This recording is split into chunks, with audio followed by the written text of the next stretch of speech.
የሚሰብከው ጆባ ዊትነስን ቢጠይቂ መጽሐፍ ነው የሚሰብከው ሁሉም ሰው መጽሐፍን ስለሚሰብክ እንዴ መጽሐፍ እየሰበከ እንዴት ሲተተኛ ይሆናል ስለ ኢየሱስ እያወራ እንዴት ሲተተኛ ነው አንድ ምሳሌ ልንገርሽና ፋዘር እኛ በራፍ ላይ ድንገት ቸርች ነበርና ፋዘር ቤት ነበር ቡና እየጠጣን ነው የፋዘርን መጽሐፍ ወሰደና እናንተ እኮ ጋነምን የምትገቡ አለ ማለት ለአባቴ ዋናው አንድ ሰው ወደ ጌታ ሲመጣ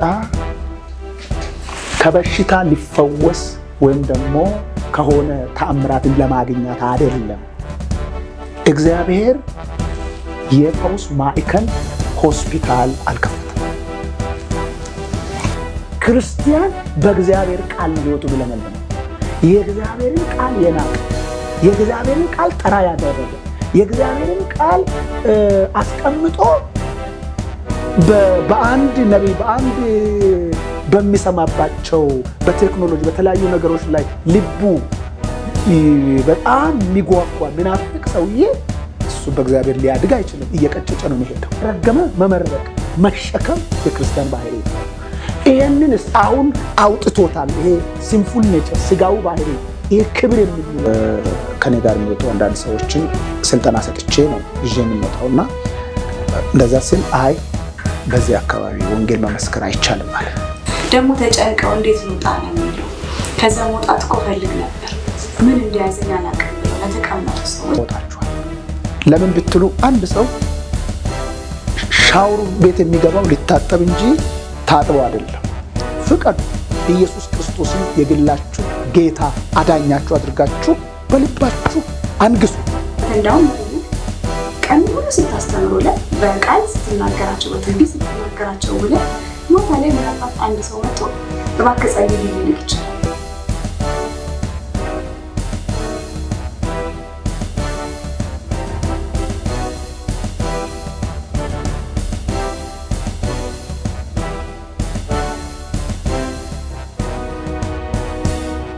ሰላም ጤና ይስጥልን እንደምን ዋላችኋል ይሄ ኮኮ ሚዲያ ነው በዚህ ሚዲያ ኢየሱስ ይሰበካል ስለ ኢየሱስ እናወራለን ወንጌልን እንዲሰራጭ እናደርጋለን ተመክሮ ህይወት ተመክሮ ያላቸው እንግዶች ይዤ ቀርባለሁ ከዚህ ፕሮግራም ጋር አብራችሁን ቀርቦ ቃልኪዳን ግርማ ነው ለዛሬ እንግዲህ እንደተለመደው እንግዳ አድርጌ ይዤ ቀረብኩት ፓስተር ደሳለኝ ይባላል ፓስተር ደሳለኝ ማን ነው የሚለውን አብረን ራሱን ያስተዋውቀናል ከዛ በፊት ግን ቻናላችንን ሰብስክራይብ በደንብ አድርጉ እባካችሁ ወደ ተለያየ ቦታ እንዲደርስ ወንጌል እንዲሰራጭ ብዙዎች እንዲጽናኑበት ለሁሉ ተደራሽ እንዲሆን ሰብስክራይብ በማድረግ ተባበሩን እንደገና ደግሞ ሰብስክራይብ ያደረጋችሁ ከሆነ ደግሞ ሼር በማድረግ በደንብ ለብዙዎች እናደርስላለሁ ከፕሮግራም ጋር አብራችሁን እንድትቆዩ እየጋበዝኩኝ መልካም ቆይታ ሰላም እንዴት ነው ፓስተር ሰላም ነው እግዚአብሔር ይመስገን እንዴት ነው ፓስተር ደሳለኝ ማን ነው አብረን ለተመልካቾቻችን ራስን አብራራለሁ ኦኬ ለመጀመሪያ ዛሬ እናንተ ደግሞ እንግዲህ አርጋችሁ በዚህ ስፍራ ላይ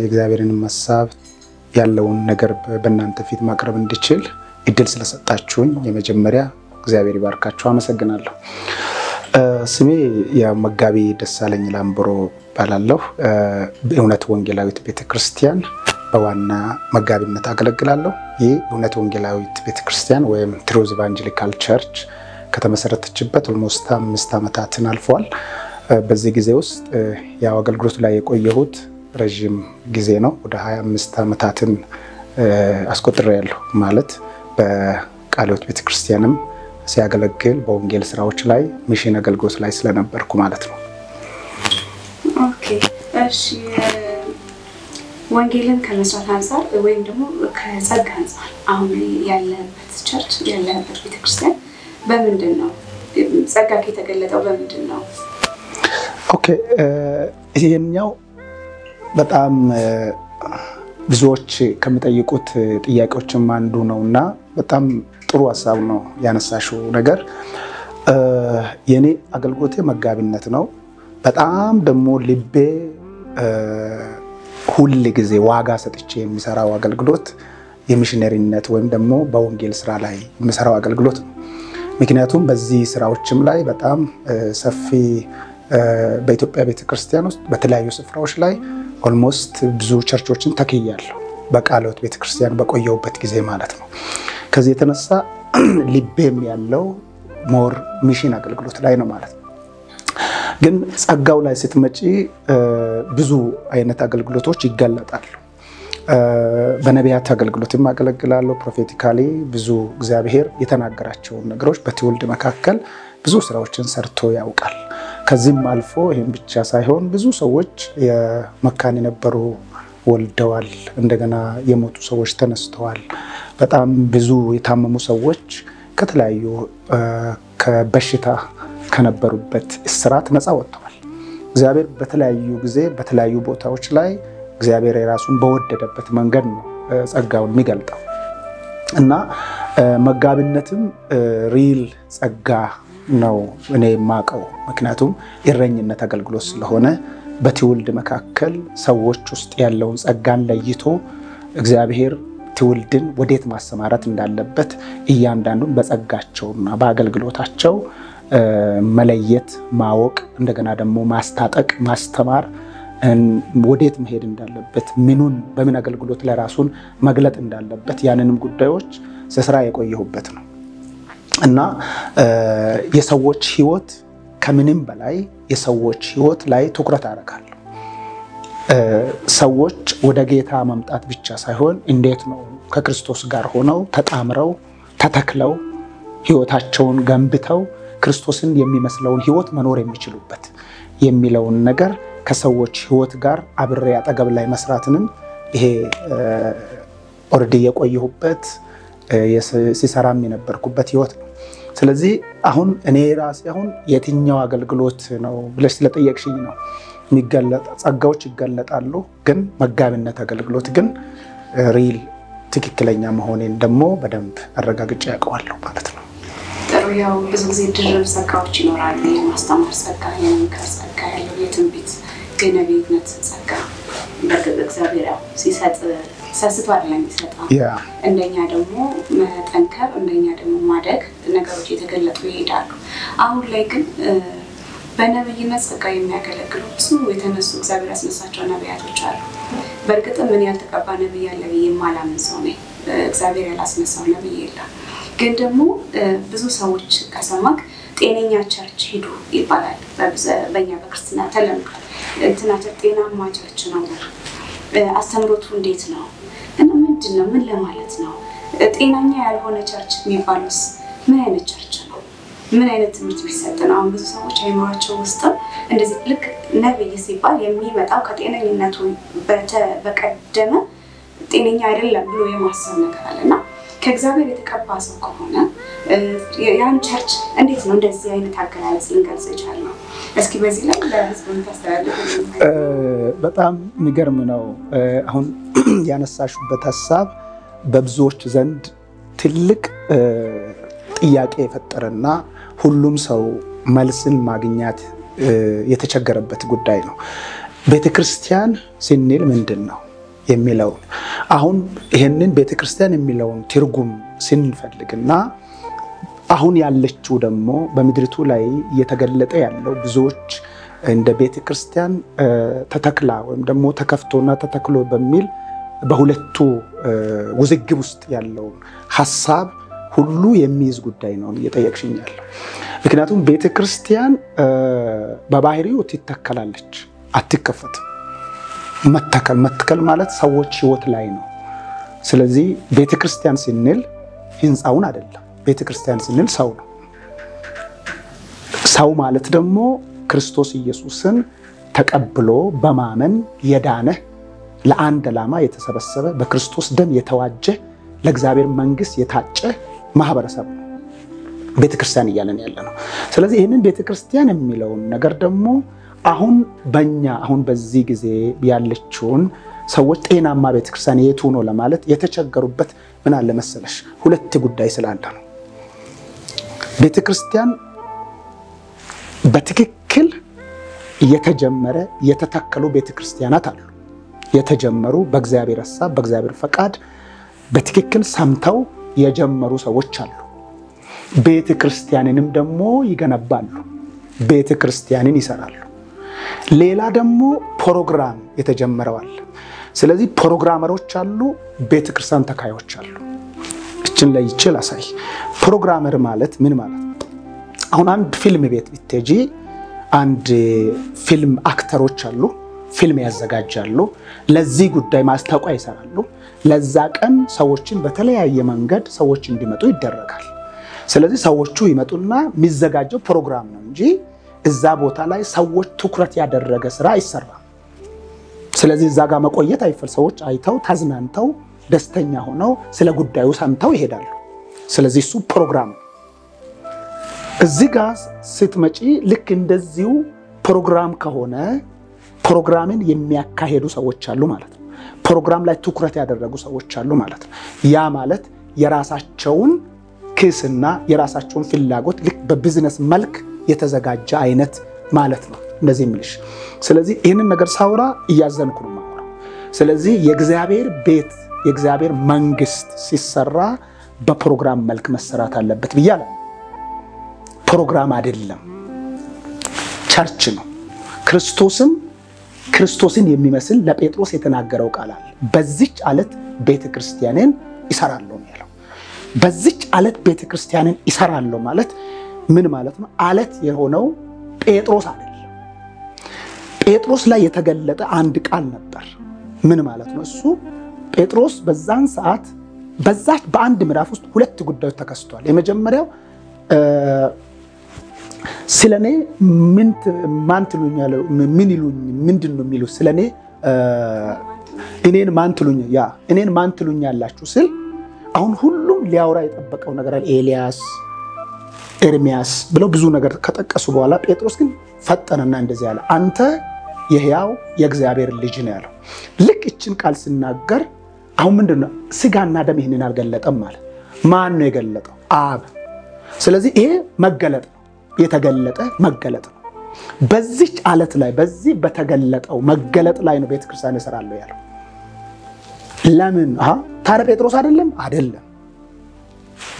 በተገለጠ መገለጥ ላይ ይሄንን እንዴት አገኘው እዛው መጽሐፍ ላይ ተመልሶ ጴጥሮስ አንድ ነገር አለው ኢየሱስ ክርስቶስ እንዳይሞት ሲታገል ኖ አንተ አትሞትም በሶስት ቀን ይሞታል ኖ አንተ አትሞትም ምናምን ሪሲል ጌታ ኢየሱስ እንደዚህ አለ አንተ ሰይጣን አለው ለጴጥሮስ እዛው ምዕራፍ ላይ ነው ቅድም አለት ነው ያለው አሁን ደግሞ ማን አለው ሰይጣን ነው አለው ጴጥሮስ ሰይጣንም አይደለም አለትም አይደለም ስለዚህ ሁለቱም ሐሳብ ነው ማለት ነው ከአብ የመጣው መገለጥ አለ ከሰይጣን የተላከው ደግሞ ሐሳብ አለ ስለዚህ የሰውን እንጂ እግዚአብሔርን አታውቅም ብሎ ሰይጣንን አንተ ሰይጣን ነህ ብሎ ነው አለ አብ ለሰጠው መገለጥ በዚህ አለት ላይ ግን ቤተክርስቲያን ይመሰረታሉ አለ ስለዚህ ያ መገለጥ ነው ቤተክርስቲያንን ሕያው የሚያደርገው ቤተክርስቲያን የሚሰራው በመገለጥ ላይ ኦኬ ታዲያ ቤተክርስቲያን እየተሰራ ነው ወይስ ፕሮግራም እየተካሄደ ነው መለየት ያለበት ማለት ነው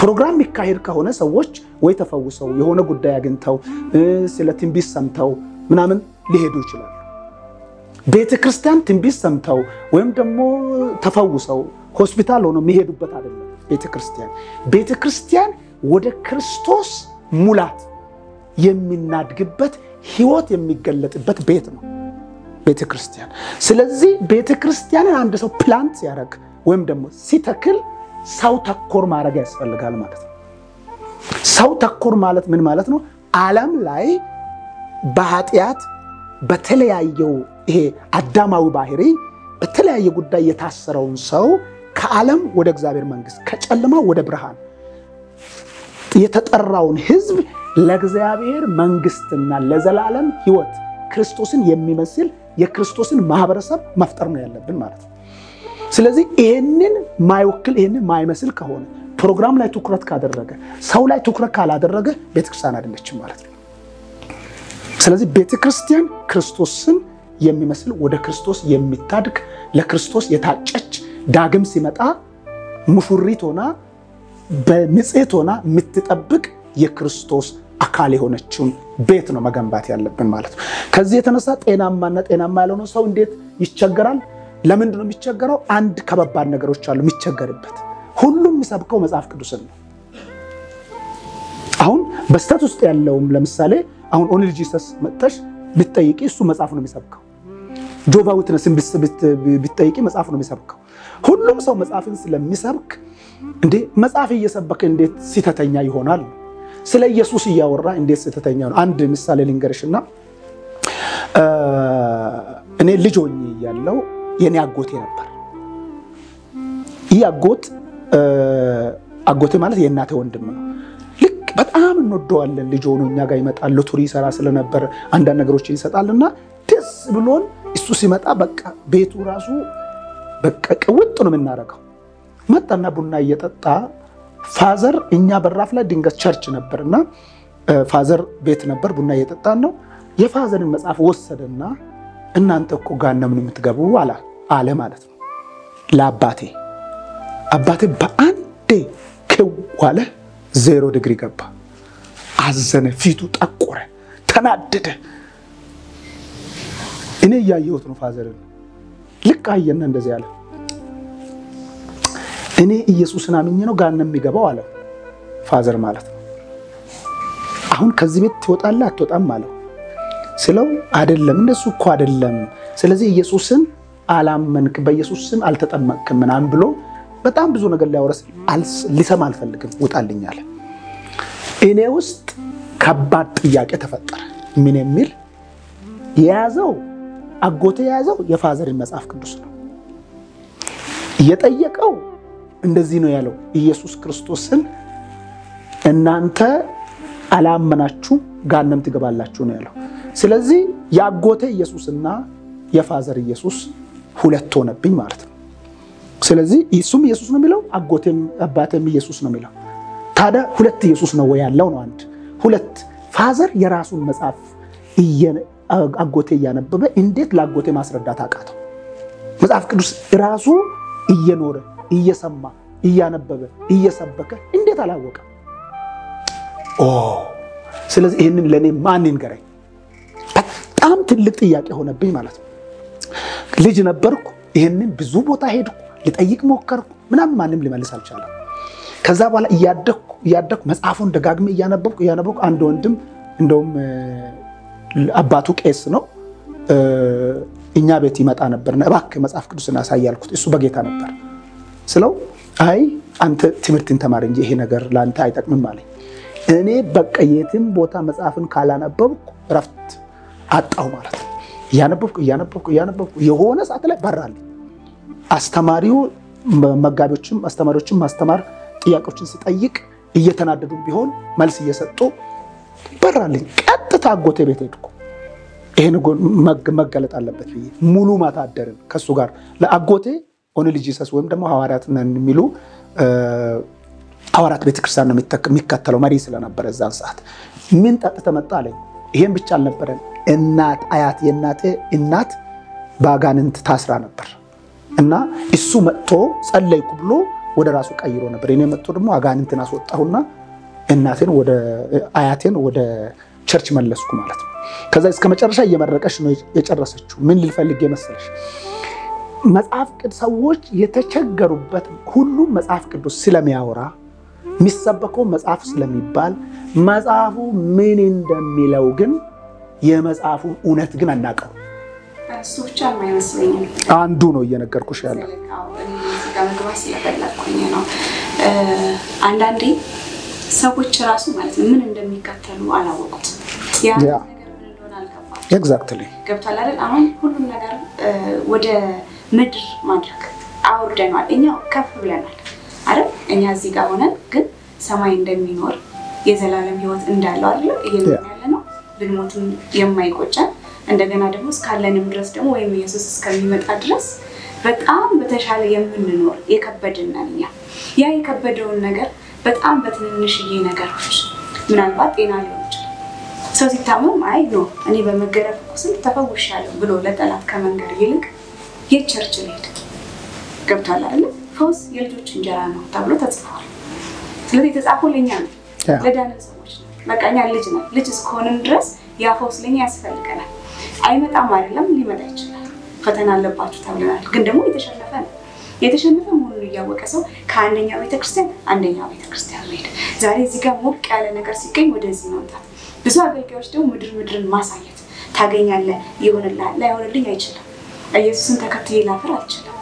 መጀመሪያ ማሰብ ያለብን ጠረኑን መናፈቅ፣ ኢየሱስን መናፈቅ ሰማይን ማስተማር አሁን ብዙ ጊዜ ለዛ ነው አሁን ሰዎች የሚከተሉት ልክ ትምህርት ስትጀምር ብዙ ሰዎች ሊጠፉ ይችላሉ በእርግጠኝነት አንድ ነብይ አገልጋይ ያለበት ቸርች ተኪዶ ቀን ሙሉ ሲያስተምር ቢሆን ተመልሶ ነው ህዝብ የሚሄደው ለምንድን ነው ለምዷል በቃ ሁሉ ጊዜ ተአምር እንዲሆን ይፈልጋል ሁሉ ጊዜ ደግሞ እንዲነገረው ይፈልጋል እግዚአብሔር በአንድ በምን ይናገራል አይደል እግዚአብሔር ድምጽ ነው ነቢያት ትክክል አሁን እሱ ላይ ወልሽ ምኑ ለመሰለ አሁን የጥሩ ነገር ነው ያመጣሽው ሰዎች ታምራቱን የእግዚአብሔር ስራውን ለምን ፈለጉት እግዚአብሔር ታምራት አያረግም ወይ በደንብ ነው የሚያረጋው 100% ያደርጋል ታምራት ባያስፈልግ ኖሮ እግዚአብሔር የጸጋ ስጦታዎችን አያረግም የጸጋ ስጦታዎችን አይሰጥም ለቤተ ክርስቲያን እኮ ነው ጸጋ ስጦታ የተሰጠው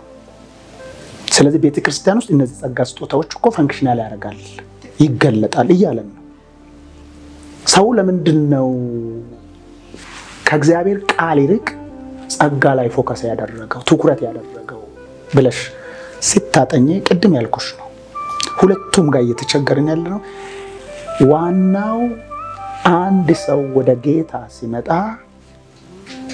ከበሽታ ሊፈወስ ወይም ደግሞ ከሆነ ተአምራትን ለማግኘት አይደለም እግዚአብሔር የፈውስ ማዕከል ሆስፒታል አልከፈተም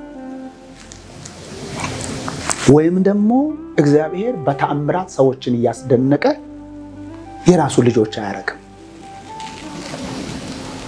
ይሄንን መጀመሪያ ወንጌል ምንድነው የሚለውን መለየት ያስፈልጋል ማለት ነው ክርስቶስ የሞተልን ለነፍስ ጥያቄ ነው የኃጢአት ዕዳ ነው ከኃጢአት በሽታ ለማዳን አንድ መቀሌ ነበርኩና ብዙ ጊዜ ወንጌል እየሰበኩ ሰዎች ወደ ቤተ ክርስቲያን ይመጣሉ ሲመጡ አንዳንድ ሰዎች አይ እንደዚህ እከሊትሊካ ነው ለወንጌል ምናምን ለማመን ፈልጌ ነው ምናምን ስለ ኦኬ ምን ነበር ለመዳን የፈለከው እየጠይቃለሁ ከምንድነው መዳን የፈለከው አይ እንደዚህ ከበሽታ ምናምን ያድናል አሉ ከበሽታ መዳን ነው የፈለግሽው እላታለሁ መጀመሪያ መጠይቀው ጥያቄ ሁለት አሁን እዚህ ቸርች ብትመጪ ወይም ደግሞ ብትመጣ ምንድነው የምታገኘው ምን የምታገኘው ይመስላል እየጠይቃለሁ ይሄን እንደዚህ ሰጡኛ ገንዘብ አለ ምናምን ብሎ ደግሞ ጤንነት ታገኛለ ቤተሰብ እንደዚህ ነው ተቸግሬያለሁ ኢየሱስ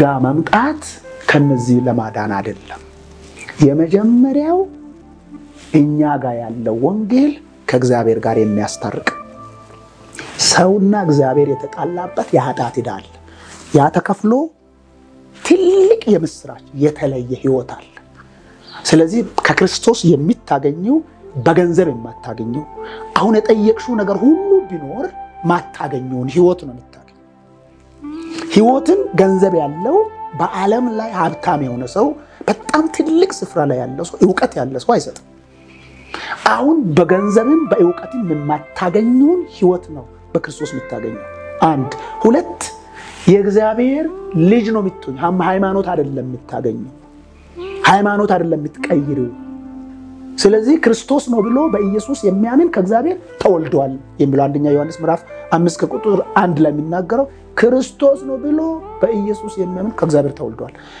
የእግዚአብሔር የልጅነትን መብት ነው የምታገኘው ህይወት ነው የምታገኘው ከእግዚአብሔር ጋር አባትና ልጅ የምትሆኝበትን የልጅነት የወራሽነት የዘላለምን ረፍት ወደ እግዚአብሔር በቀጥታ የምታገኝበትን መንገድ እንጂ ሃይማኖት አይደለም ስለዚህ ሰዎች ወደ እግዚአብሔር ሲመጡ ሰው የሆነ ነገር በዛ መንገድ እግዚአብሔርን ጋር ለማስተራቅ ምን ሞክርበትን መንገድ ነው ሲተት ስለዚህ ቁስ አይደለም ያገኘነው በቁስ የማይለካ ህይወት ያንን ህይወት ለቤተ ክርስቲያን ለዳኑ ሰዎች ጌታን አውቀናል አመነናል እኛ የእግዚአብሔር ልጆች ነን ለሚሉ ሰዎች ይሄን ህይወት በደንብ ኢንተርናላይዝ አድርገን ውስጣዊ አድርገን ለዛ ህይወት መሞት እስኪችል ሰውየው ለወንጌል ብሎ ለሞት ራሱ አሳልፎ እስኪሰጥ ድረስ እስከዛ ውሳኔ እስኪገባ ድረስ ይሄ ወንጌል ሊገባቸው ይገባል ሊረዱ ይገባል ያስክ እስካልገቡ ድረስ ሰዎች አሁንም ፊታቸው ላይ የሚታየው ዛሬ ትንሽ ነገር ከጠፋ የሚያለቅስ ሰው ነው በር ላይ ዶሮ ከተጣለ በቃ መሞቴ ነው የሚል ሰው ነው ስለዚህ እግዚአብሔርን ከተራ ነገር ጋር ያቃለለ ሰው በእግዚአብሔር ቤት ውስጥ ቆይቶ ይሆናል እንጂ የእግዚአብሔር የሆነ አይመስልኝም። ስለዚህ የእግዚአብሔር ጋር ለመሆን ሶስት መሰረታዊ ነገሮች ያስፈልጋሉ። አንድ ሰው የጌታ ነኝ ሲል ጌታን ሲያምን ከእግዚአብሔር ጋር ያለው እርቅ የተፈጸመለት መሆኑን ማረጋገጥ አለበት። የመጀመሪያው እርቅ ተፈጽሞልኛል፣ ድኛለሁ፣ ሕይወት አግኝቻለሁ፣ አሁን የእግዚአብሔር ልጅ ነኝ የሚልበትን ኮንፈርሜሽን ውስጣዊ ማንነት ጋር ማረጋገጥ ያስፈልጋል። ሁለት የዳነ ሰው የተወለደ ሰው ዳግም የተወለደ አካል ማደግ አለበት። ካልተወለደ አያድግም። ስለዚህ የተወለደ አካል ነው ምን የሚሆነው የሚያድገው። ለማደግ ግን የሚያድግበት ጉዳይ ግን ያስፈልገዋል። ስለዚህ የሚያድገው ዝም ብሎ በመሬት ቸርች በመዞር አያድግም። ስለዚህ ሰዎች የሚያድጉ በእግዚአብሔር ቃል ነው። ለዚህ ነው ጴጥሮስ ሲናገር ግልጽ በሆነ ቋንቋ የተናገረው ተንኮልን፣ ክፋትን፣ ግብዝነትን ምን አድርጋችሁ አስወግዳችሁ ጌታ ቸር መሆኑን ቀምሳችሁ እንደሆነ ይልና ተንኮል የሌለበትን የቃልን ወተት ተመኙ። በእርሱ እንድታድጉ ነው የሚለው። ደግሞ በጣም በሚገርመው በክርስቶስ እንድታድጉ ነው። ስለዚህ ተንኮል የሌለበት ሕፃን ወተትን ተመኝታ ወተትን የእናትን ጡት ተመኝታ ፈልጋ ልክ በመጥባት እንደምታድግ ሕይወቷ እንደሚለመልም ክርስቲያን በእግዚአብሔር ቃል ነው ሕይወቱ የሚለመልም። የእግዚአብሔርን ቃል የናቀ የእግዚአብሔርን ቃል ተራ ያደረገ የእግዚአብሔርን ቃል አስቀምጦ በአንድ ነብይ በአንድ በሚሰማባቸው በቴክኖሎጂ በተለያዩ ነገሮች ላይ ልቡ በጣም የሚጓጓ ምናፍቅ ሰውዬ እሱ በእግዚአብሔር ሊያድግ አይችልም። እየቀጨጨ ነው የሚሄደው። ሕይወት አልባ ማንነት ነው። ቸርች ውስጥ ሊኖር ይችላል፣ ሊዘምር ይችላል፣ ሊሰብክ ይችላል። ነገር ግን በእግዚአብሔር ቃል ሕይወት ሊተከል ሊያድግ ይገባል። የሚያድገው በእግዚአብሔር ቃል ደሞስ ሕይወቱ ደግሞ ስትሮንግ ሆኖ በደንብ ተያይዞ ተጣብቆ አብሮ መቀጠል የሚችለው ያደገ ማንነት ብቻውን አያድግም። ቤተ ክርስቲያን አካል ስለሆነ አካል ማለት የኔ ያንቺ የሌሎች የወንድሞች ህብረት ነው። ክርስቶስ ህብረትን ለመመስረት እንጂ ህብረትን ሊያፈርስ ሰውን በየግል ለማሳደግ አልመጣም። ድነት በግል እናገኛለን፣ ህብረት ግን በጋራ እናድጋለን። ስለዚህ ለዚህ ነው ጸጋ የሰጠ። ህብረትን ስንንቅ እንነጠላለን ማለት ነው። ለሰይጣን ለስጋ ምኞት ለስጋ ፈቃድ እድል ይሆናል ማለት ነው። ስለዚህ ህብረትን የሚጠላ ትውልድ ነው። ከዚህ የተነሳ ነው ዛሬ ቤተክርስቲያን ውስጥ ሰዎች ብዙዎች ቤተክርስቲያን ውስጥ ካለው አገልግሎት ይልቅ ቴሌቪዥን ውስጥ ባለው ነገር በጣም ዋጋ ያገኛል። ልክ ቲክቶክ ላይ ያለው ትንሹ ነገር ዋጋ ያገኝና ከቅዱሳን ጋር ያለውን ህብረት ይንቀዋል። ቅዱሳን ጋር ያለው ህብረት ተራ አይደለም። ማትከከ እዚህ ጋር ምን አስታውስኩ እንደውም አንድ ምሳሌ አንድ አስተማሪ ሲያስተምር የሰማሁት በኑህ ጊዜ በኑህ መርከብ ላይ እግዚአብሔር ሀገሩን ለጥፋት በፈለገ ሰዓት ስራና ከእያንዳንዱ አንዳንድ አይደል እዛ መርከብ ውስጥ እንዲገቡ አዞት ነበር እና እዛ ሲገቡ መርከብ ውስጥ ተናካሽ ነበር፣ የሚሸት ነበር፣ ጥሩ ያልሆነ ጠረን ያለው ወይም ደግሞ ኃይለኛ የምንለው የተለያየ አይነት ነገር ነው ይዞ የገባው እስካሁን ድረስ ያለ ነው ጨምሮ ማለት ነውና ያ ህብረት ግን ያዛውስ መግባታቸው ግን አትርፏቸዋል። እና ይሄ ምሳሌ አዝቶ ሲያስተምር የሰማሁት ምንድነው አሁን ቤተክርስቲያን እንደዛ አይነት ሰዎችን ነው ይዛ የምትጓዘው። ብቻ ምንድነው ህብረት ማድረጉ ግን መልካም ነው፣ አብሮ መጓዙ ምንም ቢሆን መልካም ነው። ምክንያቱም ድህነትን ካገኘክ በኋላ ሰው ከዳነ በኋላ የራሱ የሆነ ደግሞ ፐርሰናል ቢሄቪየሮች አሉት ቀርጾ ገና ያልወጣ ያልተገረዘ ማለት ነው። ቢሆንም ግን ያን ግርዛት የሚመጣው በመጣበቅ ነው፣ ከኢየሱስ ጋር በተጣበቀ ልክ እንደገና እንዳልከው የጸጋ ስጦታዎች ለእያንዳንዱ በተሰጠው አንተ ጋር ያለው እኔ ሲያንስ እኔ ጋር ያለው ደግሞ አንተ ሲያንስ በሚቀጥለው ልክ ይሆንና ግን ምንድነው ህዝቤ ዕውቀት ከማጣቱ የተነሳ ጠፋ ይላል መጽሐፍ ቅዱስ ነው። አንዳንድ ጊዜ ዕውቀት ከማጣታችን የተነሳ የምንጠፋባቸው ለምሳሌ ቤተክርስቲያን አንተ እንዳው መሪ ነህ ቀን ሙሉ ስታስተምሩ በቃል ስትናገራቸው በትንቢት ስትናገራቸው ውለ ማታ ላይ ምናልባት አንድ ሰው መጥቶ እባክህ ጸልይ ሊልክ ይችላል። የምረኒ በጣም ስለምደነቅ ነው እግዚአብሔር እኮ በተለያየ መልኩ ተናግሮታል። ያንሰው ለኔ ነው ብሎ ቢወስድ እምነት ቢኖረው ኖሮ ምንም ጸልይልኝ የሚያስብል ነገር ከዛ በኋላ አይገጥመው ነበር። ሁልጊዜም የገጠመንን ችግር ትልቅ እንደሆነ እናስብና እኛ ጋር ያለውን ነገር አነሳ አድርገን ሁልጊዜም ሰዎች ጋር መሮጥ እንፈልጋለን። ለደከሙ መጸለይ በጣም ትክክል፣ የበረታው ለሌላው መጸለይ ስላለበት መጽሐፍ ቅዱስ ስለሚያስተምረን ኢየሱስም በመጣ ሰዓት ያንን አስተምሮን ያለፈው። ግን ደግሞ አሁን ሰዎችን ማስነፍ ስለሌለበት መበርታት ስላለባቸው በጣም ትምህርት መማር ስላለባቸው ወንጌል ማለት የሚያስፈልገው ላልዳነ ነው። የዳነ ሰው ደግሞ ማጽናኛና ማቆያ ነው ትምህርቶች የሚያስፈልጉት አይደለም። ትንቢትን ብሎ ብቻ የሚመጣ ካለ አንተ ቀድም እንዳልከው ማለት ነው ኢየሱስን ፍለጋ ህብረቱን ፍለጋ ሳይሆን የሆነ ነገር ድኖ መሄድ ፈልጎ የሚመጣ ሰው ይድናል። ቃሉ ያድናል፣ ኢየሱስ ያድናል። ከዳነ በኋላ ግን ይጣፋል። ከሚጠፋ እንዳው ቤት ውስጥ ሆኖ ያነከሰ ቢኖር ይመጣል እግዚአብሔር። እንደዛ ነው የሚል ኦኬ። እኔ ምልሽ ምን አለ መሰል አሁን ጥሩ በጣም ብዙ ጉዳዮችን ነው እየነካካሽ ያለው። ያ ምክንያቱም በቤተ ክርስቲያን ውስጥ ያሉ ህብረት መካከል ውስጥ መታየት ያለባቸው ነገሮች ናቸውና ህብረትን ሰው ለምንድን ነው ማይወደው ማይፈልገው? ባይዘወይ በጣም ብዙዎች አሁን በአየር ላይ እንደሚነገር አለ ቤተክርስቲያን እኮ አለች ሪል ሆኖ በጣም የተወደዱ ለእግዚአብሔር የሚቀኑ ለአገር ለቤተክርስቲያን ለትውልድ የሚጸልዩ በጣም የሚቀኑ የሚያነቡ የሚያድጉ በጣም የተቀጣጠሉ የእግዚአብሔርን ክብር በአገሪቱ ላይ በአገራችን ላይ ፈንጥቆ እንዲወጣ በኃይል እንዲገለጥ በጣም የሚናፍቁ ቀን ከሌሊት የሚጸልዩ በጾም ጸሎት ዋጋ የሚከፍሉ ሰዎች እኮ አሉ። ቤተክርስቲያን የለም፣ ቤተክርስቲያን ሙሉ አለች። ቤተክርስቲያን ስላለች ነው ባይዘው በሰላም እንኳን እንኖረው። ቤተክርስቲያን ሁሉ ጊዜ በጣም በብዙ ነገር እየተመታች ግን እያበበች ምትኖር እየተገለጠች ምትኖር ሁሉ ጊዜም ሞተች ስትባል እንደገና እያበበች በፍሬ የምትገለጥ ናት። ግን ህብረትን ሰዎች ለምንድን ነው የሚጠሉት የሚለው አንዱ ጠላት ምን አድርጎታል ሰው ይሄን መጽሐፍ ቅዱስ ላይ ጢሞቴዎስ ላይ ሄደ ስትመለከት በመጨረሻ ዘመን የሚያስጨንቅ ዘመን እንደሚመጣ ይሄንን ይወቅ ይላል። በመጨረሻ ዘመን የሚያስጨንቃል። ይሄንን የተናገረው ጳውሎስ ለጢሞቴዎስ ነው። ጢሞቴዎስ መጋቢ ነው፣ ወጣት መጋቢ ነው። ኤፌሶን ቤተክርስቲያን ላይ የሚያገለግል አገልጋይ ነው። ለምንድን ነው ይሄንን ለሱ እንደዚህ ያለው? ሰዎች ሁሉ ራሳቸውን የሚወዱ ይሆናሉ። ራሳቸውን የሚወዱ ሰልፊሽ ማለት ራስን መውደድና ይሄ ራስ ወዳድነት አንድ አይደለም። ስለዚህ ሰልፊሽ ይሆናሉ፣ ራስ ወዳድ ይሆናሉ በመጨረሻ ዘመን። ከዛስ ከእግዚአብሔር ይልቅ ታድላን የራሳቸውን ክብር የራሳቸውን ደስታ ነው የሚፈልጉት።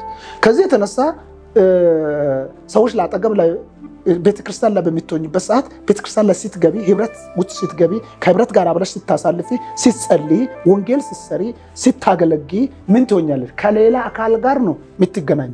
ከሌላ አካል ጋር ስትገናኙ የሌላ ባህሪ ያለ ማለት ነው። የሌላኛውን ባህሪ እንዴት ነው የምትቀበዩ? እንዴት ነው የምትሸከሚው?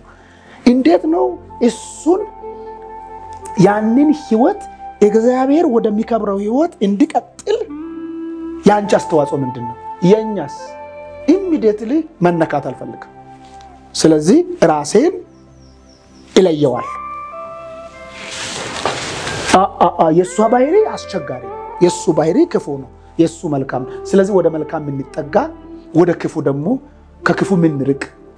ባይዘወይ ክርስቲያን ከክፉ የሚርቅ ሳይሆን የክፉን ህይወት የክፉን ባህሪ አስቸጋሪውን ባህሪ ወደ ክርስቶስ ወደ መልካሙ ለመቀየር የተጠራ ነው።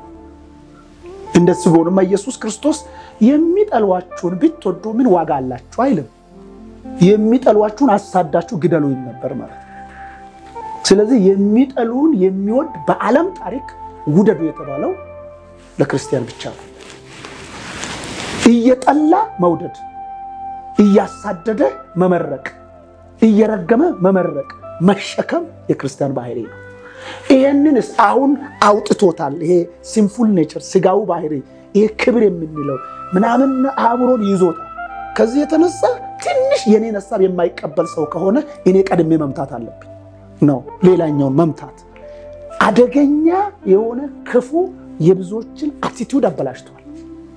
ከዚህ የተነሳ አብሮ መጸለይ አብሮ እየጸለይ ተንበርክከን እኮ ነው አብሮ እየጸለይ አንዱ ሌላኛው ክፉ ነው የሚጸልየው እግዚአብሔር ይቴን ከዚህ ሰፈር አንሳ ንቀላት ግደላት ብለን ነው የምንጸልየው ይሄ ጠላት ሳናቆ አእምሮን ያበላሸ ክፉ ስፒሪት ይሄንን ማስወገድ ያስፈልጋል ለዚህ ነው እኮ የእግዚአብሔር ቃል ሁሉ ጊዜ እኛን የሚቀይረን ውስጥ ያለው ልክ ያልሆነውን አስተሳሰብ ምን ያደርጋል ይሞርዳል ያስተካክላል ተመለስ ይላል አይ ኖ ይሄ ትክክል አይደለም ይላል ይሄ እኮ ባይዘው እኔ ሚጣላት ይሄ ክርስቶስ እኮ ይሞተላት ይሄና ክርስቶስ በደሙ የጠራ በደሙ የእግዚአብሔር መንግስት አካል ያደረጋል ከዚህ በላይ ቆይ ክርስቶስ ካሳየው ፍቅር በላይ ሌላ ልናሳየው የምንችል ነገር እኮ የለም ኢየሱስ ክርስቶስ እኮ ያሳየው ምን ብሎ ነው ይሁዳ ገዳይ ልክ ኢየሱስን መቼ ነው የሚሸጠው ምናምን ብሎ አብሮ ምግብ እየበላ አብሮ ከሱ ጋር እያገለገለ ምናምን ቆይ መቼ ልሽጥ የት ነው የሚሸጠው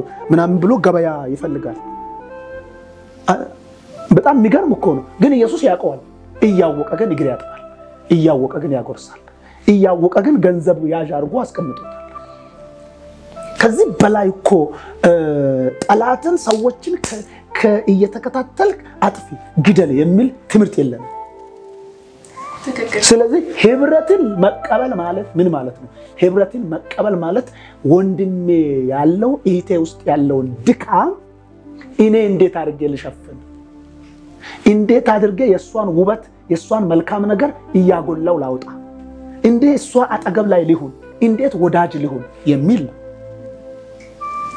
እኔ እንዴት አድርጌ እሷ ውስጥ ፍቅርን ልስራ እየጠላች እንዴት መልካም ነገሯን በሷ ውስጥ ልገንባ ኮንስትራክት ላድርግ እንዴት አድርጌ የሷን ህይወት ጌታን እንድትወድ ለጌታ እንድትኖር የፍቅሩን ተግባር እንዴት ላሳያት የሚል ከኔ የሚመነጭ እንጂ ከሰዎች የሚጠበቅ አይደለም ህብረት በመጠበቅ ላይ ብዙዎች የሚንወድቀው በመጠበቅ ነው ይጠብቃታል አንቺን ቆይ እንዴት ነው እይታዋ እንዴት ነው እኔን መልካም ነገር ታያለች ስለኔ መልካም ታውራለች ምናምን ይጠብቃሉ በመጠበቅ ህብረት በየትኛውም ጊዜ ጠንክሮ ያውቃል በመጠበቅ ሳይሆን የሚጠነክረው በመስራት ነው ስለዚህ ሰዎች እንኳን አሁን ባልና ወይ አንድ ፍቅረኛሞች እኮ በመንድነው የሚዋደዱት ብለ አንቺ ነው ቢጠይቅሽ እሱ እኮ በጣም ትሪት ያደርገኛል አይደል ምትዩ የመጀመሪያው እህቶች በተፈጥሮ ትሪት ያደርገኛል የኔን ሐሳብ ይረዳኛል ባለውበት የጠየቁትን ጉዳዮች ይሰማኛል ምን ማለት ነው እንደዚህ ማለት እነዚህ ነገሮች እኮ አንድ ከሌላኛው አካል አንድ ምን ጠብቀው ነገር አለ ያንን የሰራው አካል ግን ልባችን ውስጥ ዋጋ እንሰጣለን ስለዚህ በሌላ ቋንቋ ያ ምን ፈልገው ነገር በሌላ ህይወት ላይ መስራት እኮ ማለት ነው ህብረት ማለት ህብረትን መገንባት ማለት የተሻሉ ሰዎችን እየመረጥን የሆነ ሰዓት ላይ ሲበላሽ ከመግፋት ማለት አኮ አይደለም ያለውን መሰራት ያለበትን መልካሙን ተግባር በሌላኛ ህይወት ውስጥ መትከል ማሳደግ መከትኩት ከዛ በኋላ ፍሬ ያፈራል የዘራነውን እናጭዳለን ማለት ነው ደስ የሚል አገላለጽ ነው በጣም ማብራሪያው ሁሉም ነገር በእርግጠኝነት እየተመለከቱ ያሉ ታዳሚዎቻችን ጥሩ ትምህርት ተሰጥቷቸዋል ተስፋ አድርጋለሁ እስኪ እንግዲህ የህይወት ተመክሮ ወይም ደግሞ ምስክርነት አንድ የማረሳው የህይወት ምስክርነት አለኝ ብለህ የምትለውን የምታስታውሰው ምክንያቱም በየቀኑ ህይወታችን ምስክርነት አለው በነገራችን ላይ አይደል የተጣበቀ ሰው በየቀኑ የሆነልን ስታስቡ አስገራሚ ነው ግን ደግሞ ለአድማጮች ለተመልካቾች ይህን ብናገር ያነሳቸዋል የምትለው የህይወት ምስክርነት ነው ኦኬ የህይወት ምስክርነት በጣም ብዙ ስለሆነ ኦልሞስት በዚህ በአገልግሎት ባሳለፍኳቸው በ25 አመታት ውስጥ ህይወቴ በሙሉ በምስክርነት የተቆራኘ ነው እና ከየትኛው አንግል እንደሚወስደው ባላቅም ግን አንድ ለሌሎች ይጠቅማል ብዬ ማስበው ከወንጌል አንፃር ስለሆነ እቺን ሐሳብ እግዚአብሔር አንድ ነገር በሰዎች ህይወት ውስጥ ወንጌልን በመንሰራበት ሰዓት አንድ ምን ይቸገራቸው ነገሮች አሉ እኛ ታግለን ደክመን ብዙ ነገር ብለን ወንጌልን ሰዎች ያገኛሉ ብለን ምን እናስበው ግን ወንጌል ራሱ የመለኮት አምላክ የሆነው አምላክ ሰማይና ምድርን የሰራ የሰውን ዘር የፈጠረ አምላክ የሆነ የሱ ሚሽን የሱ ተልእኮ። ስለዚህ የሱ ተልእኮ ስለሆነ እሱ አብሮ ነው የሚሰራው። አብሮ እንዴት እንደሚሰራ እኔ በህይወት አይቻለሁ።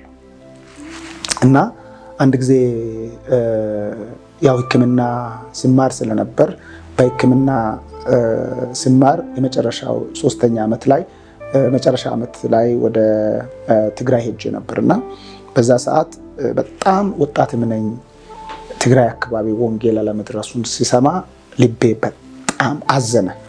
በጣም እንደዚህ አይነት ሀዘን ሰምቼ አይቼው አላቅም። የዛን ሰዓት ስሜት እስከዛሬ አለኝ እና በጣም አየሁትና ብዙ ጉዳዮችን አጠገብ ላይ ስለነበረ ልቤ በጣም ተሰበረ። ለምንድን ነው ይሄ ነገር እንደዚህ የሆነው ብዬ በጣም ጸልይ ነበር፣ አለቅስ ነበር። በጣም ቸርች ውስጥ ተንከባልዬ አለቅሳለሁና አንድ ቀን ወንጌል ሊሰራ ነው የሄድኩት ከዚህና አንድ ቤተክርስቲያን ሽማግሌን አናገርኩት። ስለዚህ ወንጌል ልንሰራ ነው፣ ጎዳና ላይ መንገድ ላይ ልንሰራ ነውና ከኔ ጋር የሚወጡ አንዳንድ ሰዎችን ስልጠና ሰጥቼ ነው ይዤ የምንመጣውና እንደዛ ሲል አይ በዚህ አካባቢ ወንጌል መመስከር አይቻልም ማለት ትግራይ ላይ መቀሌ ላይ አይቻልም ማለት ነው። እንዴት ነው የማይቻለው ሲል ለካ እኔ የሄድኩት በዛን ሰዓት 99 አካባቢ ነው። 95 ላይ አንድ የተከሰተው ትልቅ ከባድ ጉዳይ ተከስቷል እና በዛን ሰዓት ስቴዲየም ላይ ኮንፈረንስ ተደርጎ በቃ ይሄ ጴንጤ የተባለው በሙሉ እንዲገደል ታስቦ አካባቢ ላይ የነበሩ ቤቶች ሁሉ የጴንጤዎች ቤት ሁሉ ተቃጥሎ ቸርቹን ተቃጥሎ እነሱን ለመግደል በነበረበት ሰዓት ላይ እግዚአብሔር እነሱን በታምራት ያቅዱሳንን ከዛ ሰዓት ያው ሰፊ ነው ታሪኩ በታምራት ከዛ አስወጣቸውና ከዛ በኋላ ትንሽ መገለጥ ተጀምሯል። ግን ጎዳና ላይ መናገር አይቻልም በታምር ስለሚቻል አይ እኔ ኃላፊነት አልወስድም አለ። ኃላፊነት አልወስድም የኔን ኃላፊነት አልኩት። እኔ እኮ በዛን ሰዓት ሐዋሳ ነው ሐዋሳ ዩኒቨርሲቲ ነው ስማር የነበረው ነው። እኔ እኮ ከሐዋሳ ከደቡብ የመጣሁት ሰሜን ድረስ የመጣሁት የኔን ኃላፊነት አንተ እንድትወስድ አይደለም። እኔ እኮ እዚህ ሀገር ለመሞት እንጂ የመጣሁት ዝም ብዬ ቸርች ውስጥ ያለውን ፕሮግራም ለማስኬድ አይደለም የመጣሁት ስል በጣም ደነገጠ። ምክንያቱም ቸርች ሰዎች ከመጡ ንገራቸው ወንጌልን መንገድ ላይ ወጣት ተናገራ ቸርች እስኪመጣ ቁጭ ብዬ እነሱ ይመጣሉ ብዬ ወንጌል ሂዱ እንጂ ያለው ቁጭ ብለ ሰበካላለ አልኩና አንድ ሁለት ልጆችን ይዘን ሄድኩ። በጣም ዋና ችግሩ የተፈጠረበት ቦታ ላይ ሄድኩና ወንጌል መናገር ሲጀምር አንድ ኢቫንጂኮ የሚባል ነበር በዛን ሰዓት ይዣለውና እሱን ልናገር ሳን ሙስሊም አጠገብ ላይ ነበር። እሱም ሊያወርሰል እሱ ጥሎ ሄደ። አንድ አጠገብ ላይ ሌላ ወንድም አለ። ለሱ እየነገርኩ ያለ አይ አንድ የምትናገረው ሰው አለ ለሱ እንጂ ለሌላ አይሆንም ማለት እሱ ደግሞ ቦስ የአካባቢ ቦስ። ስለዚህ ማንኛውም ሲመጣ ወይ ሲጥ ነው የሚያደርገው ወይ ምዛው ይቀጠቅጥና በሰላም ነው የሚያሰናብተውና በጣም ቦዲስ በጣም ትልቅ ልጅ ነው። በጣም ሁሉም ይፈሩታልና እሱ ሲመጣ ለሱ ንገረው አለው። ችግር የለም እሱም ሲመጣ ነግራለሁ ግን አንተ ላንተ ወንጌል ስለሚያስፈልግ ኢየሱስ ላንተ የሚያስፈልጋል ብዬ ለነሱ እየነገርኩ ያለ ልጁ ይመጣል። በቃ ምን ፈልጎ መጥቷል ለሱ ትነግረዋለህ አሉና መጣ። ሲመጣ አንድ ጥያቄ ነው ጠየቀኝ። ደረሰና እኔ የምናገርን መጀመሪያ ስም አለኝ። እሺ እየሰማው ነው አልኩት። መስቀል ያድናል ወይስ አያድንም አለኝ። መስቀል እኮ ምናምን ብዬ እኮ ስል እኔ ምንም መናገር እንድትናገር ማብራሪያ እንድትሰጠኝ አልፈልግም። መስቀል ያድናል ወይስ አያድንም? ያድናል ካልኩ ወደ ወገኖች የኔ ወገን ነው ሊለን ነው። አያድንም ካልኩ መስቀልን ሰድበዋል ብሎ ሌላ ጉዳይ ሊሰራብኝ ነው። ገብቶኛል በደንብና እኔ ግን መስቀል ያድናል አይደለም ቆይ መስቀሉ ያለው መጽሐፍ ቅዱስ ላይ አይደለም ወይ አልኩት። እሺ መስለ መስቀል የሚያወራውን መጽሐፍ ቅዱስ ላንብብና ላውራ አልኩት። እሺ አንብብልኝ ስል አንደኛ ቆሮንቶስ ላይ ምዕራፍ 1 ላይ ያለውን አነበብኩና የመስቀሉ ቃል ለሚጠፉት ሞኝነት ለኛ ለምንድን የእግዚአብሔር ኃይል ነው አለ። እንዴ ለኛ ለምንድን የእግዚአብሔር ኃይል ታምናለህ አይደል? እንዴ አዎ ለኛ ለምንድን የእግዚአብሔር ኃይል እኮ ነው አልኩት። በቃ አሁን ንገረኛል። እሺ አለና ተስማማና ቆሞ እኔ ደግሞ ኢቫንጀሊካል በጣም ገላጭ ነው ኢየሱስ በመስቀል ላይ እንደሞተ ምናምን የሚያሳይ እሱን ምናምን እያረኩ ዙሪያ ከበዋል ልጆች እያሳየ እሱን በተመስጦ እየሰማ እያለ እኔ አላወቅኩምና ልክ ከስር ትልቅ በትር መሬት ላይ አስቀምጠው በትር ነው መሬት ላይ አስቀምጠዋል በኋላ እናስቀጠቅጣለን ብለው ማለት ነው እሱን አስቀምጠዋል አንድ ደግሞ ከቤተ ክርስቲያን አጠገብ ላይ ነው የነበርኩትና ዲያቆናት ይሁን ነጭ ልብስ የለበሱ ከኦርቶዶክስ ቤተ ክርስቲያን ብዙ ወጣቶች በትንሹ በዛ ሰዓት ከ15 ከ20 በላይ ነው በጣም ብዙ ናቸው ነጭ ልብስ ለብሰው ምናምን እነሱንም ጠርተው ዙሪያ ከበዋል እኔ ያወራው ነው እኔ በተመስጦ ምንም ረስቼው ያወራው ያለ እነሱ መሃል ይገቡና እኔን ለማደናገር እዚህም ሌላ ጥያቄ ምናምን ብዙ ይጠይቃሉ እኔ ደግሞ ለሱ ነው የሚመልሰው ለነሱ መልስ አልመልስም ለሱ ብቻ ነው ደጋግሞ ልክ ሊያደናግሩስ ሞክሩ ያያል እሱ እኔ ግን ለሱ ነው እየመለስኩ ያለሁት ያያል እኔ በደንብ እየሰማው የእግዚአብሔር መንፈስ አካባቢውን ተቆጣጥሮታል ድንገት ይሄ ልጅ ምን እንደነካው አላውቅም ጎንቦስ ሳለና ሲያይ ለካው ትልቁን ዱላ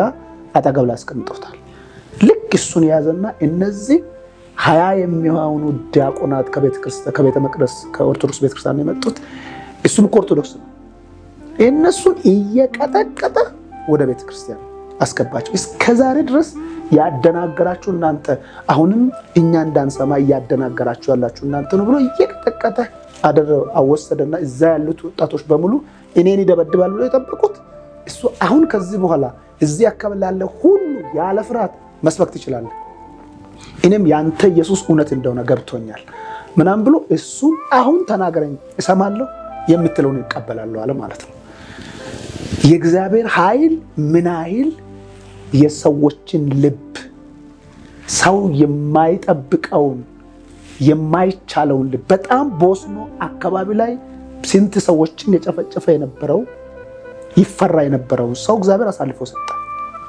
ምን ልጅ ፈልጌ መሰለ እግዚአብሔር ሁሉ ጊዜ በወንጌል ስራ የእግዚአብሔር እንጂ የሰው አይደለም ስለዚህ ታግለን የምናመጣው ነገር የለም ደግሞ የሆነ ሰዓት ላይ በቃ እግዚአብሔር አንድ ነገር ካስተካከለ እናረጋለን ምንልም ነገር የለም ለምን ሁሉ ጊዜ የሰጠን እውነት የማንንም ህይወት የሚለውጥ ማንንም ታላቅ ይሁን ታናሽ የተማረ ይሁን ያልተማረ አዋቂ ይሁን አላዋቂ ይሁን ማንንም ይሁን ለሁሉም ሰው ነጭም ለጥቁርም የሚሆን የእግዚአብሔር ቃል ወንጌል እሱ ይለውጣል ህይወት ይቀይራል በዚህ እኔ በአይኔ ያየሁት ታምር ከዛ በኋላ በነፃነት ነው መስበክ የጀመርኩት ከባድ የነበረ ብዙ ሰዎችን እግዚአብሔር አሳልፎ ሰጥቶኛል ምን ልልሽ ፈልጌ መስለ እግዚአብሔር ዛሬም የሚሰራ ነው በወንጌል ስራ ላይ ሰዎች እንዴት ወደ ጌታ እንደሚመጡ በእኛ ካልኩሌሽን አይደለም ወይም ደግሞ ቤተክርስቲያን ባስቀመጠችው ስርዓት አይደለም ወንጌል የሚሰራ ነው ወንጌል ሕያው ነው ወንጌል እውነት ነው ወንጌል አዳኝ ነው የሚያድን ነው ስለዚህ ከኛ የሚጠበቀው መናገር ከኛ የሚጠበቀው ማመን ከኛ የሚጠበቀው መሄድ ነው ያኔ የእግዚአብሔር ልጅ ማየት እንችላለን ማለት ነው ትልቅ ስብከት ነው እኔ እንዳው መጨረሻ ላይ የነበረኝ ጥያቄ እሱ ነበር እስኪ ወንጌልን ለተመልካቾች ስበክልኝ ብለን ነበርና ትልቅ ስብከት ይሰበክልኝ አጭርም ቢሆን ግን ወንጌል ምን እንደሆነ ለመናገር ሞክረሃልና የተናገርከው ነገር እውነት ነው ይሄ እውነት ደግሞ ለሌሎች እንዲበራ በአለም ላይ ተያዙ ምናልባት ወጣትነታቸውን አጉል ቦታ ላይ ያሳለፉ ያሉ ምናልባትም ጉልምስናቸውን በየመጠጥ ቤቱ በየያው ጨለማ ውስጥ ሆነው ያሳለፉ ላሉ ደግሞ ተጨንቀው እንዴት ልውጣ ነው የሚሉ ከዛ መውጣት እኮ ፈልግ ነበር ምን እንዲያዘኝ አላቅም ብለው ለተቀመጡ ሰዎች የምታስተላልፍላቸው ማለት ኢየሱስ የምትገልጽበት መንገድ እስኪ እድልስ ኦኬ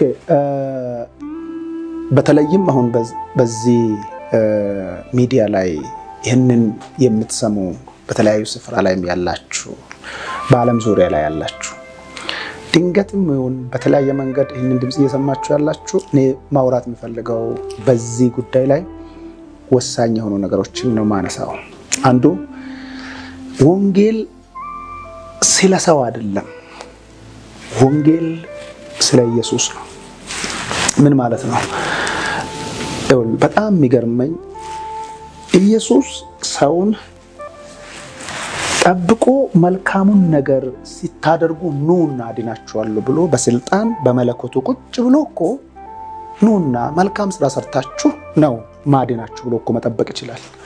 ይሄ ብቻ አይደለም። ሁለት አይ ከዚህም በላይ ደግሞ በጣም ወዳችኋለሁ፣ በቃ ምንም መስራት አይጠበቅባችሁም፣ ጥሩ መሆን አይጠበቅባችሁም፣ እኔ ደግሞ በነፃ አድኛችኋለሁ ብሎ ዳኑ ማለት ይችል ነበር። ግን ለምን ኢየሱስ ሞተ ነው? ለምን ኢየሱስ ሞተ? ኢየሱስ እንዲሞት ያደረገው የኛ የኃጢአት ዋጋው። የኃጢአት ዋጋ ክፉ ነው። እግዚአብሔር ኢየሱስ ሲሞት ኢየሱስ በመስቀል ላይ ሲሰቀል ጀርባ እንዲመልስ ያንን ህመም እንዲፈቅደው ዝም እንዲል ያደረገበት የኃጢአት ዋጋ በጣም ከፍተኛ ነው። ከዚህ ህይወት ለማዳን ነው ኢየሱስ የሞተው። መሞት ማለት እኮ ኦሬዲ የኛን ዋጋ ከፈለ ነው። የኃጢአትን ዋጋ ከፈለ። ይሄ ጉዳይ የሃይማኖት ጉዳይ አይደለም። ይሄ ጉዳይ ሰዎች እንዴት አወሩ፣ ምን አይነት ቤተክርስቲያን፣ ኦርቶዶክስ፣ ሙስሊም፣ ፕሮቴስታንት ምናምን ብለን ምንጠራ ኢሹ አይደለም። ይሄ የህይወት ጉዳይ ነው። ክርስቶስን ከሰማይ ያወረደ ጉዳይ የኔ የህይወት ጉዳይ ነው። እግዚአብሔር ለኛ የሰጠውን ዋጋ፣ እግዚአብሔር ለኛ የሰጠውን ቫልዩ እኛ ማቅለል የለብንም። አምላክ ሰው እንደሆነ ያደረገው እኛን አክብሮ በትልቅ ፍቅር ነው። ይሄንን ነው ዮሐንስ ወንጌል ምዕራፍ 15 ላይ ምንድነው የሚለው? ነፍሱን አሳልፎ ከመስጠት ከዚህ የሚበልጥ ፍቅር ለማንም የለም የሚለው። ነፍስን አሳልፎ ከመስጠት። ስለዚህ ነፍስን የሰጠውን የህይወትን ጉዳይ መዘንጋት በጣም የዋህነት ነው። አንድ ጊዜ አንድ ዩኒቨርሲቲ መምህር አንድ ጥያቄ ጠየቅኩት። መጽሐፍ ቅዱስን ታነባለህ ወይ ስለው ብዙም አይደለም፣ ለሃይማኖት እኮ ብዙ ትኩረት አልሰጥም ማለት። በጣም ሾክ ያደረገኝ የዩኒቨርሲቲ መምህር ነው። ስንት መጽሐፍ አንብበሃል አልኩት። ስንት መጽሐፍ አጥንተሃል? ለፈተና ያጠናኸው፣ ለትምህርት ያጠናኸው፣ ለማስተማር ያጠናኸው ብዙ ነገሮችን ዋጋ ቀን ከሌሊት አጥንተህ አንድ ትተህ የምትሄደው ነገር እኮ ይሄን ሁሉ ዋጋ ሰጥተሃል። እንዴት አንተን የፈጠረው አካል ላንተ ብሎ የሰጠውን የእግዚአብሔር ማኑዋል ማንበብ፣ የእግዚአብሔር የህይወቱን ጉዳይ ማየት እንዴት ቀለለ አልኩት። እግዚአብሔር ያንተን ጉዳይ እንዲያቀል ቢያደርግ፣ ተራ ቢያደርግ፣ ብንቅ አንድ ቀን መኖር እኮ አትችልም።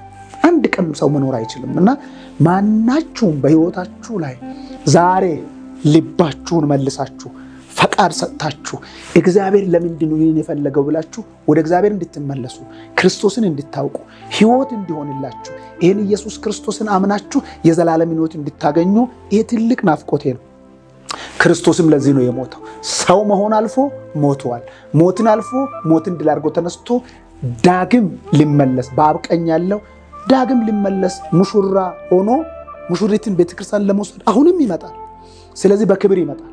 ያኔ ነገ ከመሳቀቅ፣ ነገ ከመጨነቅ፣ ነገ ከሰይጣን ጋር ከመተባበር ዛሬ ህይወትን ስጡ።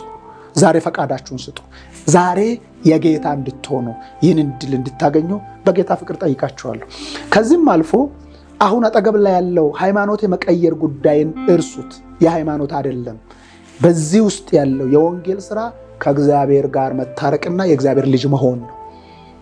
የእግዚአብሔር ልጅነት ነው የምንወርሰው።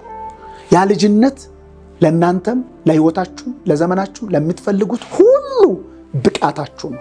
ለዚህ ነው ለተቀበሉት በስሙ ለሚያምኑት የእግዚአብሔር ልጆች ሆኑ ዘንድ ስልጣንን ሰጣቸው ይላል። ይሄ የልጅነትን መብት ነው የምናገኘው።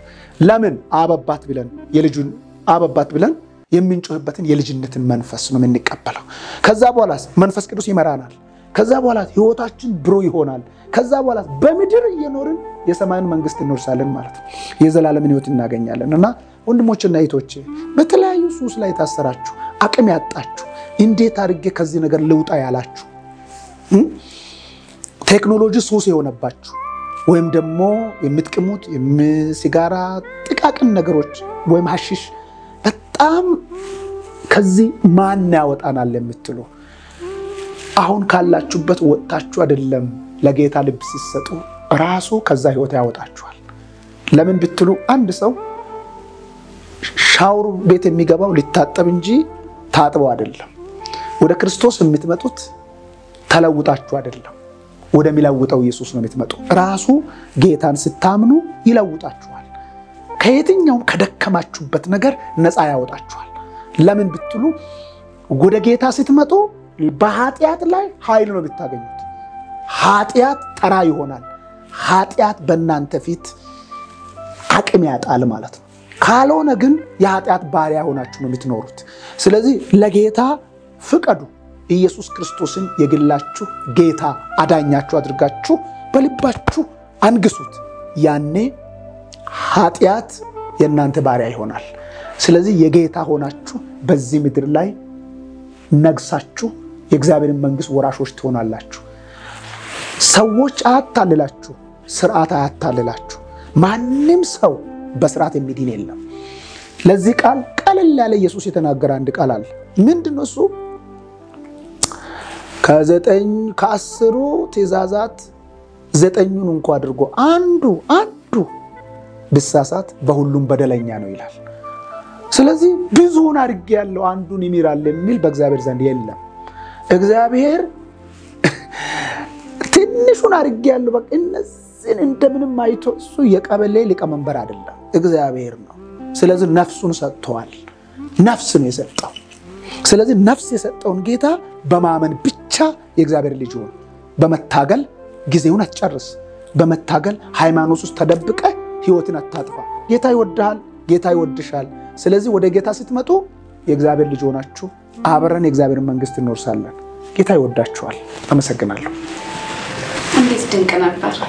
እውነት እግዚአብሔር ይመስገን። እግዚአብሔር በጣም አመሰግናለሁ። እኛ ግን የተሰቀለው ክርስቶስን እንሰብከዋለን። ቀሌላ ወሬ የለንም፣ ሌላ ምንለው ምንጓጓበት ነገር የለንም። በእውነት በዚህ መልእክት ብዙዎች ወደ እግዚአብሔር መንግስት እንደሚመጡ፣ ከጨለማው ዓለም ተላቀው ወደ ብርሃን እንደሚመጡ፣ ወደ ማይጠፋው ብርሃን በእርግጠኝነት ዛሬ ትንሽ የጭላንጭል እንኳን የታየው ያለው ሰው ደግሞ ወደ ሙሌት እንደሚመጣ በጣም ትልቅ ተስፋ አለኝ። ትልቅ መልእክትን ያስተላለፍከው ፓስተር በጣም ነው የማመሰግነው። አክብረህ ስለመጣ ካመሰግንሃል። የብዙዎች መፍትሄ እንደሚያደርግ እግዚአብሔር ተስፋ አለኝ። ስለሁሉ አመሰግናለሁ። እንግዲህ ተመልካቾቻችን ዛሬ ከፓስተር ደሳለኝ ጋር የነበረን ቆይታ መልካም እንደነበረ በደንብ ያስታውቃል። እናንተም እንደተማራችሁ እንደተጽናናችሁ ደግሞ በእስር ላይ ያላችሁ ጨለማ ውስጥ ሆናችሁ መውጣት እየፈለጋችሁ የተያዛችሁ ዛሬ በዚህ ቃል በዚህ ወንጌል እንደምትወጡ ተስፋ አደርጋለሁ። በቀጣይ ሳምንት ከሌላ እንግዳ ጋር እስከምንገናኝ ድረስ ሰብስክራይብ እያደረጋችሁ ሼር እያደረጋችሁ እንድትቆዩ፣ ሌላ ደግሞ አስተያየት አለን የምትሉ ካላችሁ ከስር በምናስቀምጠው ስልክ ቁጥር አስተያየቶቻችሁን እንድትሰጡን። ምክንያቱም የእናንተ አስተያየት እኛን ስለሚያበረታታ ለትልቅ ነገር ስለሚያበቃ መልካም የሆነ አስተያየቶቻችሁን እንድትሰጡን እየጠየቅኩኝ በዚሁ ፕሮግራሜን አበቃለሁ። ሳምንት በሌላ እንግዳ እንገናኛለን። ቸር ሰንብቱ።